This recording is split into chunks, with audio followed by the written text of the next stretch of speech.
namanya egre, itu ya makin lama ya harus makin panjang dia. FTP adalah fakultas dengan kantin terenak dan termurah. Ya, nggak tahu ya sekarang gimana ya, apakah ada fakultas-fakultas penyaing FTP?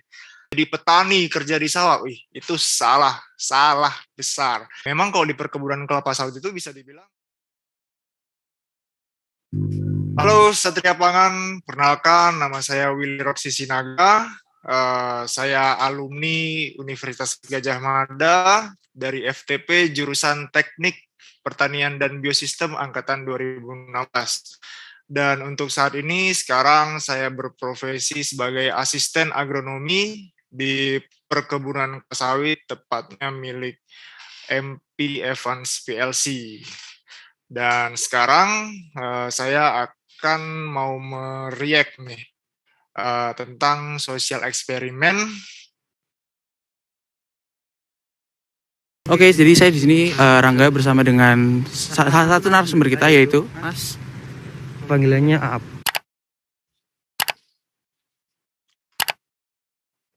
Mas tahu nggak sih ada namanya Fakultas Teknologi Pertanian di UGM ini? Tahu. Tahu lah, tapi nggak banyak, Mas. Tahu.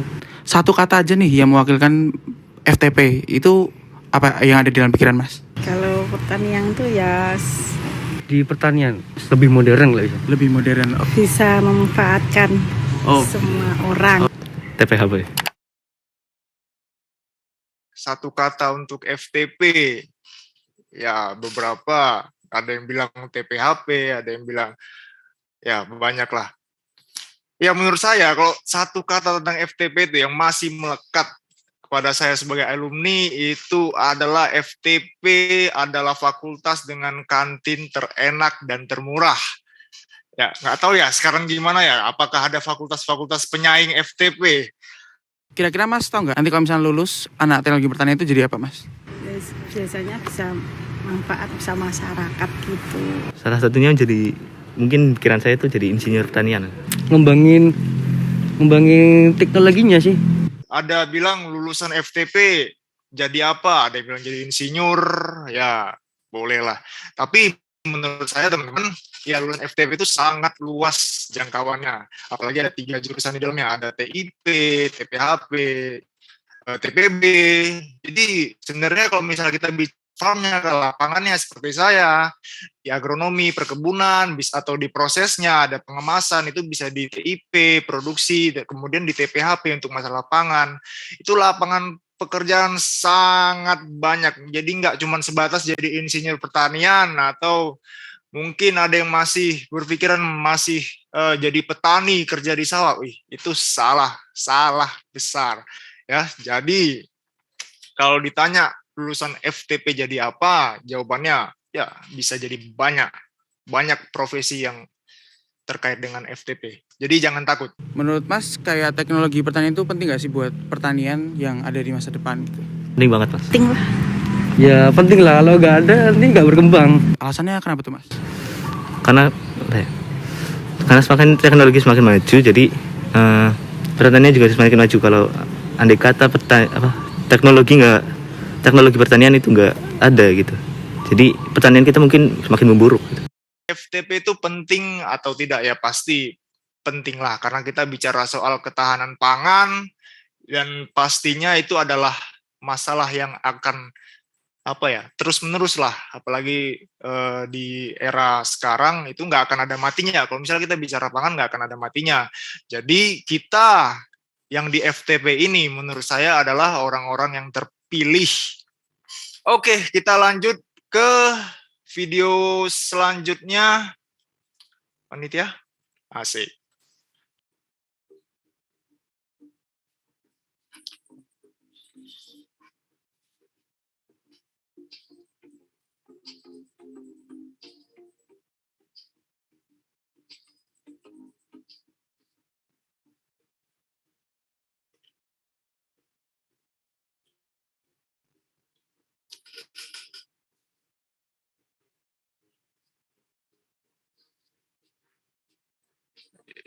Ya, ini adalah proses panen ya. Memang semakin lama tahun tanamnya, tanaman sawit itu semakin tinggi teman-teman. Jadi alat panennya pun ya namanya egre, itu ya makin lama ya harus makin panjang dia. Ya kalau ini namanya grapple. Jadi memang ada perusahaan yang pakai traktor untuk pengangkutan TBS. TBS itu tandan buah segar atau ya buah kelapa sawitnya. Ini perusahaannya perusahaan mana nih ya? Canggih betul.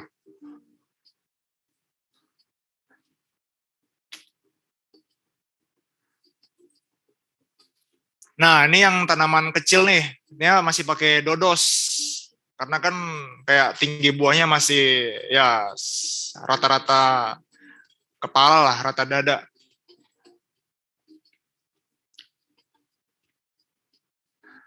Ya, ini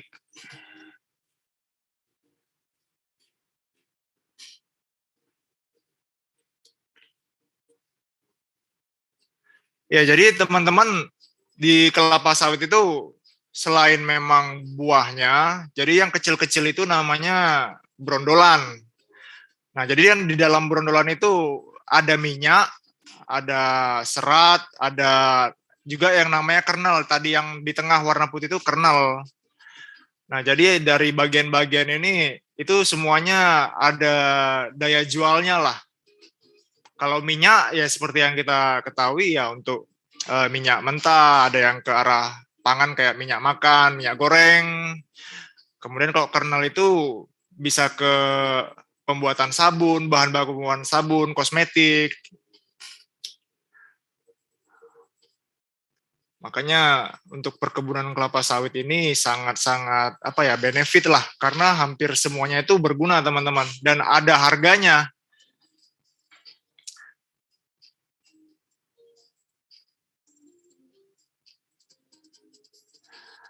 Nah, ini mungkin tadi panen, kemudian tadi ada proses pengangkutan dari buah ke alat berat, transportasi. Nah, ini mungkin pengangkutan ke pabrik. Nah, jadi memang dalam perkebunan kelapa sawit itu ada dua. Dia yang pertama itu adalah estate atau kebunnya, bisa dibilang lapangannya lah.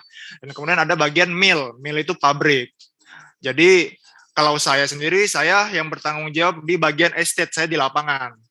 Nanti kalau misalnya di mill itu ada lagi asistennya.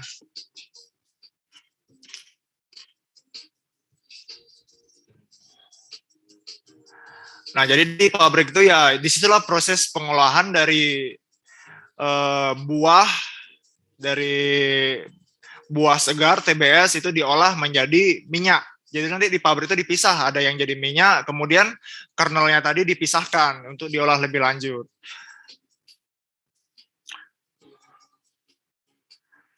Dan ya kalau misalnya kita bicara tentang perusahaan, video udah selesai. Kalau misalnya kita bicara tentang industri pangan, pasti kita juga bicara tentang zero waste lah.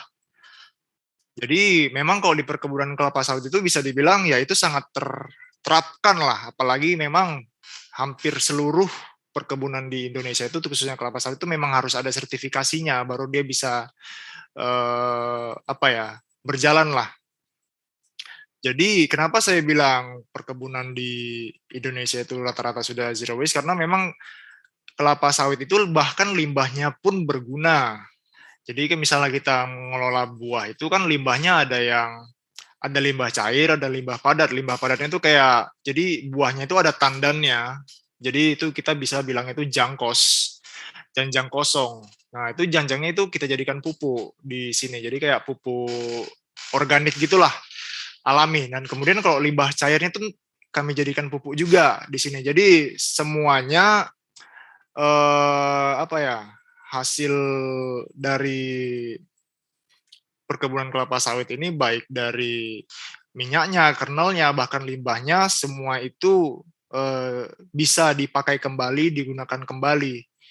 Oh sorry, maksudnya limbahnya itu bisa digunakan kembali sebagai pupuk di lapangan. Dan kemudian ya sedikit kembalilah kayak tadi kan kita pertama ada lihat proses panen. Kalau misalnya teman-teman penasaran, Jadi di kelapa sawit itu prospek kerjanya seperti apa sih? Jadi jangan teman-teman ngira kita bakal panen, enggak ya. Saya bukan pemanen, saya jauh-jauh kerja di perkebunan kelapa sawit bukan untuk jadi pemanen. Kita jadi bisa dibilang kita ya supervisornya lah, supervisi. Asisten agronomi itu yang bertanggung jawab dalam lapangan dari proses panen sampai dia terangkut ke pabrik. Nah, jadi kalau misalnya sedikit sharing untuk pekerjaan di sini ya memang saya ini ibaratnya membawahi banyak anggota lah. Jadi saya punya kurang lebih ada 104 karyawan itu di bawah saya. Jadi itu dibagi teman-teman. Ada yang bagian panen, ada yang bagian pembrondol. Brondol itu adalah yang ngumpulin brondolan-brondolan tadi. Karena kan kalau misalnya mau panen itu, jadi ada standarnya. Dia harus ada brondol itu harus gugur di bawah. Misalnya ada 10 butir baru boleh dipanen. Nah itu tandanya bawahnya sudah matang, jadi baru boleh dipanen. Jadi untuk pemanennya yang manen, kemudian pembrondol itu yang kutip brondolnya. Jadi memang nggak boleh ada losis sedikit pun karena ya sangat merugikan lah. Kemudian nanti ada juga yang bagian karyawan bagian pupuk, bagian semprot, kemudian yang bagian pengangkutan. Dan kebetulan di tempat saya beda sama yang tadi ya. Tadi kan dia pengangkutan udah benar-benar full mekanisasi. Memang di beberapa tempat ada yang full mekanisasi, di tempat saya juga ada. Cuman kebetulan di kebun saya masih pakai tenaga manusia lah, namanya loader. Jadi manual diangkut ke traktor ataupun ke truk. Nah, jadi saya bertanggung jawab atas kegiatan itu semua sampai buah itu terkirim ke pabrik. Nah, di pabrik, nah nanti itu bukan ranah saya, tetapi saya juga ada ikut andil lah di sana karena yang diolah kan buah dari saya seperti itu. Nah, jadi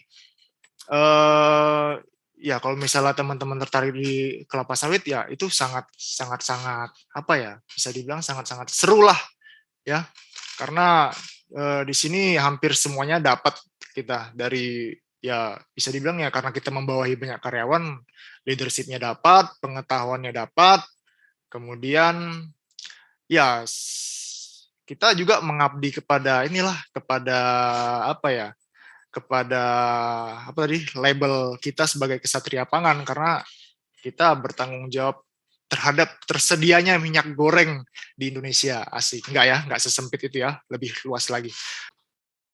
Kalau saya bilang dari video tadi, ya relate-nya dengan pekerjaan saya saat ini, kalau misalnya rating 1-5, saya bilang 5, karena memang ya sesuai semua pekerjaan yang ada tadi di video itu semua ada di sini, di tempat saya bekerja, dari panen, pengangkutan, sampai pabrik, semuanya relate, seperti itu. Oke, pengertian agriculture menurut saya adalah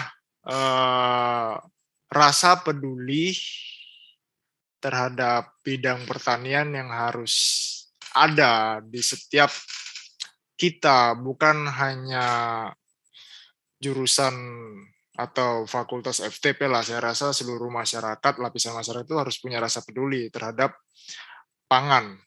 Jadi sehingga kedepannya segala masalah pangan yang akan kita hadapi seperti krisis pangan, kalau misalnya semua orang sudah aware, semua orang punya rasa peduli terhadap pangan, saya rasa masalah-masalah seperti itu akan cepat teratasi.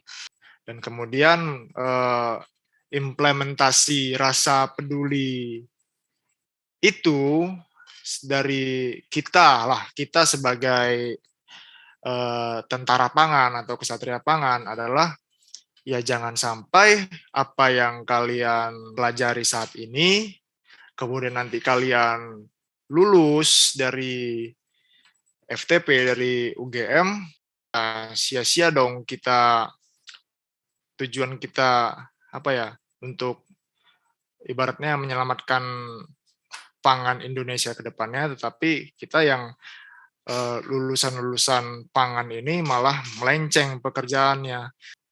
Oke, kemudian implementasi dari rasa peduli itu, bentar ya Mbak ya, Saya mau milih-milih kata dulu nih biar keren. Ya. Oke, pesan saya yang terakhir untuk Gamada FTP 2022, jangan pernah takut masuk di ranah pangan, ranah pertanian.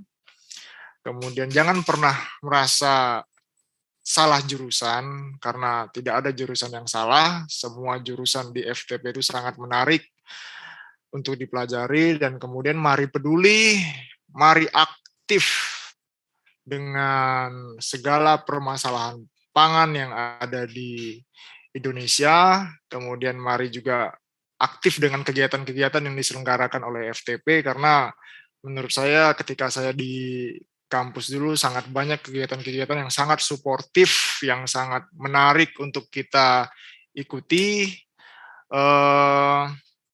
dan semua itu membangun kita untuk menjadi lebih baik. Kalau misalnya teman-teman bisa pernah dengar, jangan menjadi mahasiswa yang kupu-kupu, kuliah pulang, itu sangat-sangat benar. Keluarlah dari pintu kamar kos kalian, keluarlah dari ruangan belajar kalian, lihat banyak sekali kegiatan-kegiatan yang sangat-sangat positif di FTP, mulai dari A sampai Z semuanya ada, dan itu benar-benar membangun kalian, memupuk kalian, dan menempa kalian menjadi tentara kesatria pangan yang kuat. Jadi tetap semangat, belajar di FTP, dan ya cari pengalaman semaksimal mungkin ketika kalian belajar di FTP. Ya, itu saja dari saya. Selamat datang di FTP.